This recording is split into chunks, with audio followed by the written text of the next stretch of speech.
بسم اللہ الرحمن الرحیم. In the name of Allah, the Beneficent, the Merciful. السلام علیکم ورحمۃ اللہ وبرکاتہ. اعوذ باللہ من الشیطان الرجیم. بسم اللہ الرحمن الرحیم. یا ایہا النبی قل لأزواجک ان کنتن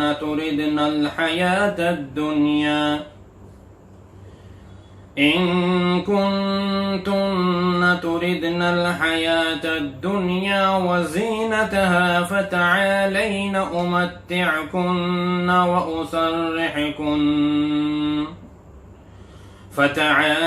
أمتعكن وأسرحكن سراحا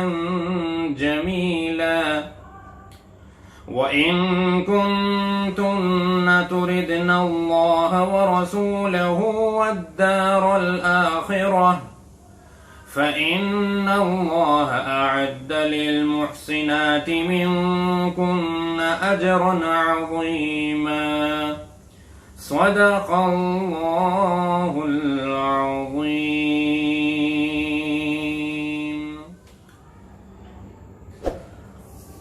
یہ سورہ احزاب کی آیت نمبر 28 اور 29 تلاوت کی گئی ہے. اس سے پہلے تقریباً 2 رکوع میں جنگ احزاب یعنی غزوہ خندق کا تفصیلی واقعہ گزرا، اور غزوہ خندق کے فوراً بعد غزوہ بنو قریظہ اس کی بھی کچھ تفصیلات ہمارے سامنے آئی. اس پوری صورت میں اللہ تبارک و تعالی نے ان تمام باتوں کا ذکر کیا جو آپ صلی اللہ علیہ وسلم کے لیے تکلیف کا باعث تھی، اور امت کو یہ سبق دیا کہ کوئی بھی کام تم ایسا نہ کرو جس سے کہ اللہ اور اس کے رسول صلی اللہ علیہ وسلم کو تکلیف پہنچے. غزوہ خندق کا ذکر بھی اللہ پاک نے اسی مناسبت سے کیا کہ اس میں کفار و مشرکین اور منافقین انہوں نے سب نے مل کر آپ کو تکلیف پہنچانی چاہیے، لیکن آخر کار اپنا منہ لیے واپس ہونا پڑا. اور اللہ تبارک و تعالی نے آپ صلی اللہ علیہ وسلم اور صحابہ کرام کی حفاظت فرمائی اور فتح سے اور کامیابی سے نوازا. بنو قریظہ کا واقعہ حال ہی میں ابھی پچھلی آیتوں میں آپ حضرات نے سنا کس طریقے سے وہ لوگ ذلیل و خوار ہوئے. انہوں نے عین جنگ کے موقع پر عہد شکنی کی، ایگریمنٹ کو توڑا، اور جو احزاب یعنی جو مدینے پر چڑھائی کرنے کے لیے حملے کے لیے آئے تھے ان کا ساتھ دینے کا انہوں نے وعدہ کیا اور آپ صلی اللہ علیہ وسلم کا ساتھ چھوڑ دیا. یہ تو اللہ تبارک و تعالی نے بہترین تدبیر کے ساتھ اس کو ٹال دیا تھا. ان لوگوں کا جو اخیر میں انجام ہوا حضرت سعد بن معاذ رضی اللہ عنہ کے فیصلے کے مطابق، اور ان کا فیصلہ بھی اللہ کے حکم کے مطابق تھا. ان کے جوانوں کو جو لڑنے کے قابل تھے، جنگ کرنے کے قابل تھے، ان کو شہید کر دیا گیا، جن کی تعداد 400 یا 600 اور بعض روایتوں میں 900 بتلائی جاتی ہے. جو عورتیں اور بچے تھے ان کو،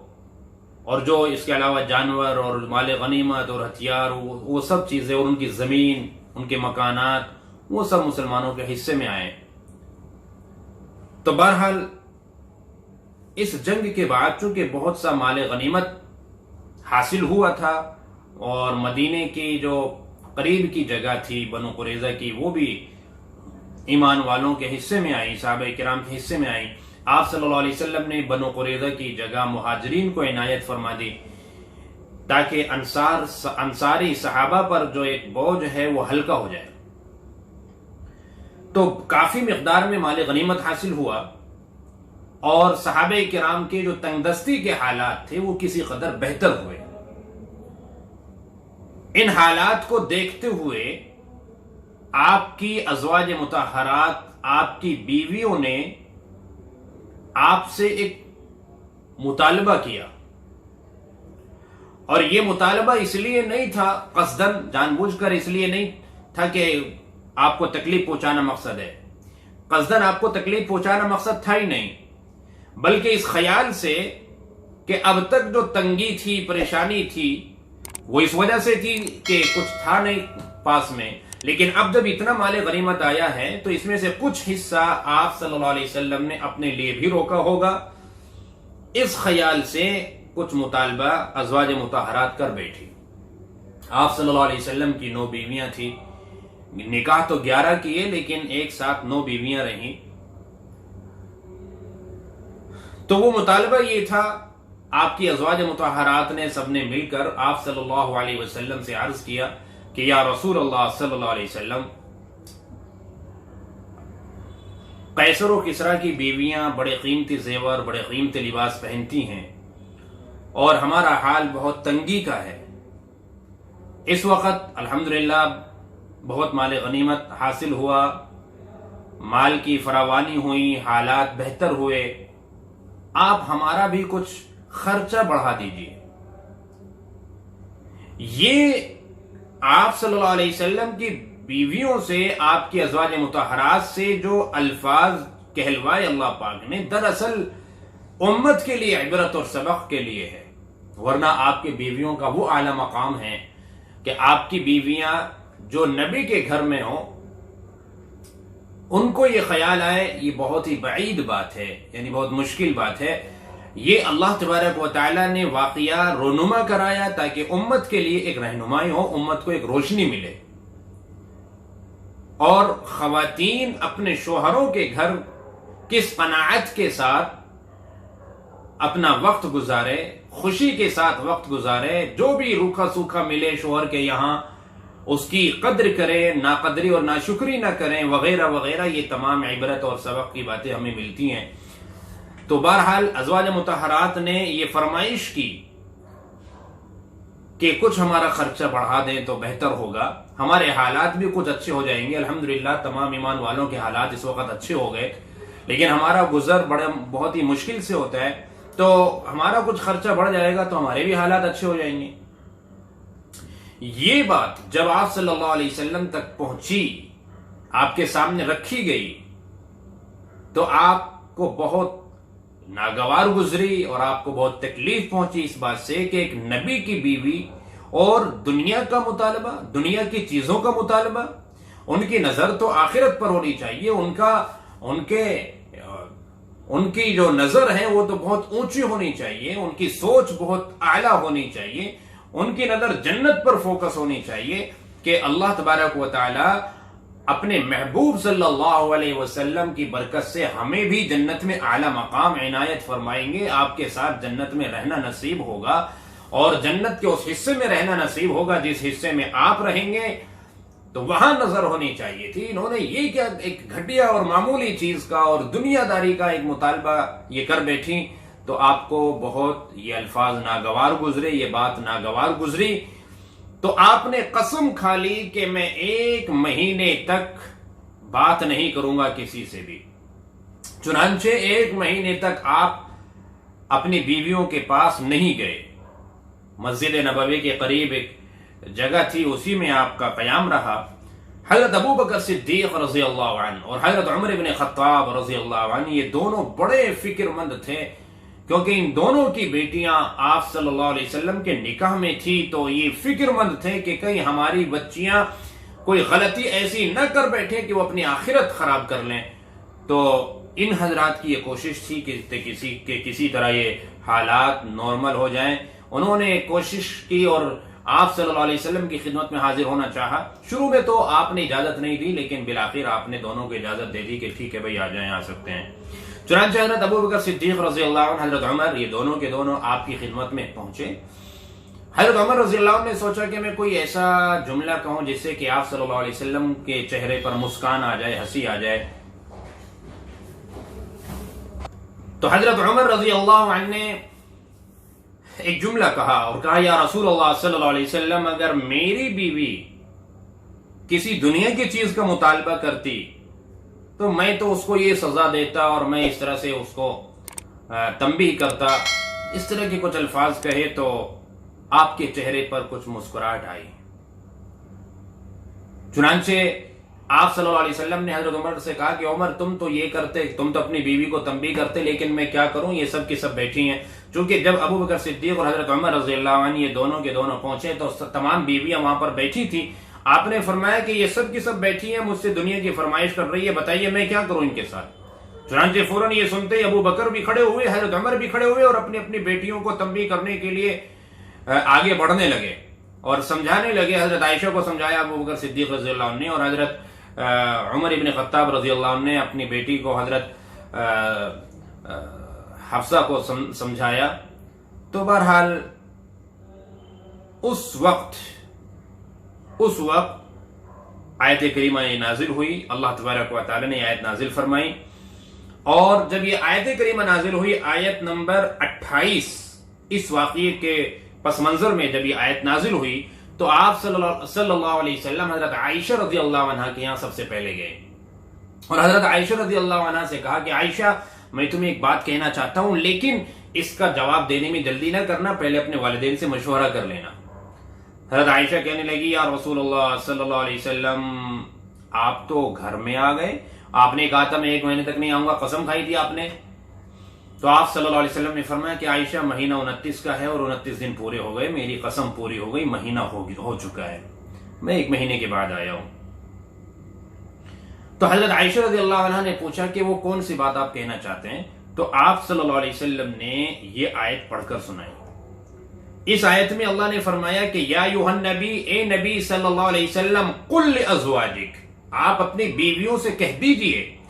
ان کنتن تردن الحیات الدنیا وزینتہا، کہ اگر تم دنیاوی زندگی اور یہاں کی رونق چاہتی ہو، یہاں کا مال، یہاں کی دولت، اگر تمہارا یہی ارادہ اور تمہاری یہی چاہت ہے تو ٹھیک ہے، فتعالینا، آؤ،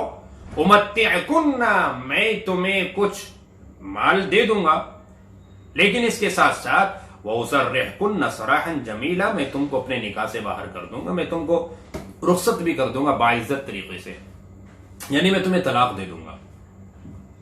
اگر تم چاہتی ہو، تمہارا ارادہ یہی ہے، تو پھر ٹھیک ہے، تو آؤ اور میں تم کو دنیا دے دیتا ہوں، مال دے دیتا ہوں، اور میں پھر تم کو طلاق دے دوں گا۔ یہ اللہ فرما رہے ہیں قرآن میں کہ اے نبی آپ اپنی بیویوں سے یوں کہیے، یہ چوائس ہے ان کی، آپ ان کے سامنے یہ بات رکھیے، اگر آپ دنیا چاہتی ہیں تو ٹھیک ہے، دنیا مل جائے گی، لیکن پھر نبی کے گھر میں رہنے کی گنجائش نہیں ہے۔ اگر نبی کے گھر میں رہنا چاہتی ہو، اگر تم اللہ اور اس کے رسول کو چاہتی ہو، تو پھر نبی کے گھر میں جو بھی ملے روکا سوکھا اسی پر صبر کرنا ہوگا اور خوشی سے کرنا ہوگا۔ اگر تم ایسا کرو گی تو پھر ایسی نیکیاں کرنے والی عورتوں کو اللہ پاک بہت ہی بڑے اجر سے نوازتے ہیں۔ اللہ نے یہاں یہ نہیں کہا، دیکھیے میں نے دوسری آیت کا بھی ترجمہ کر دیا ہے کہ وَإِن كُنتُنَّ تُرِدْنَ اللَّهَ وَرَسُولَهُ، اگر تم اللہ اور اس کے رسول کو منتخب کرتی ہو، اگر ان کو چاہتی ہو، ان کو سلیکٹ کرتی ہو، یہ سلیکٹ کرنا تمہارے ہاتھ میں ہے، یہ چوائس ہے تمہاری، یہ 2 آپشن ہیں، ان میں سے کوئی ایک لینا ہے۔ اگر تم اللہ اور اس کے رسول کو والدار الاخرہ، اور آخرت کو جو گھر ہے یعنی جنت، اگر تمہیں وہ اس کی چاہت ہے، تو فإن اللہ اعد للمحسنات، تو اللہ پاک نے محسنات کے لیے، ایسی نیک عورتوں کے لیے، تم میں سے جو بھی اس طرح کی نیک کام کرنے والی ہیں، تو اجرا عظیما، ان کے لیے بڑا اجر اللہ نے رکھا ہے۔ یہاں اللہ پاک نے یہ لفظ کیوں بڑھایا کہ ایسی نیک عورتوں کے لیے؟ تو بھائی محسنات، احسان، یعنی اس طرح سے نیکی کرنا کہ گویا کہ ہم یہ تصور کر لیں کہ اللہ ہمیں دیکھ رہا ہے، ہم اللہ کو دیکھ رہے ہیں، اگر یہ نہ ہو سکے تو کم از کم یہ کہ اللہ ہمیں دیکھ رہا ہے۔ تو اللہ تبارک و تعالی نے گویا کہ ایک بشارت تمام ایمان والوں کے لیے بھی سنا دی، مومنہ عورتوں کے لیے بھی اللہ نے اس میں بشارت سنا دی کہ جتنی ایمان والی عورتیں ہیں وہ اپنے گھروں میں اپنے شوہر کی جیب کو اور اس کی گنجائش کو دیکھتے ہوئے صبر کے ساتھ وقت گزارے گی۔ جو بھی شوہر نے وقت پر پیش کر دیا، وہ جس لائق بھی ہے، اس پہ صبر کیا، اس پر شکر کیا، ناشکری نہیں کی، اس پر تان و تشنی نہیں کی، لان تان نہیں کیا، ملامت نہیں کی، بلکہ جو بھی ملا اس پہ صبر کیا، تو یہ اس طرح کی جو نیک عورتیں ہیں اللہ نے بہت بڑا اجر رکھا ہے اس کے لیے، ایسی عورتوں کے لیے۔ تو اس کے ضمن میں یہ اصل تو بشارت آپ کی بیویوں کے لیے ہے، آپ ازواج مطہرات کے لیے ہے، لیکن یہ بشارت ان مومنہ عورتوں کے لیے بھی ہے کہ جو بھی کوئی اس پر عمل کرے اور وہ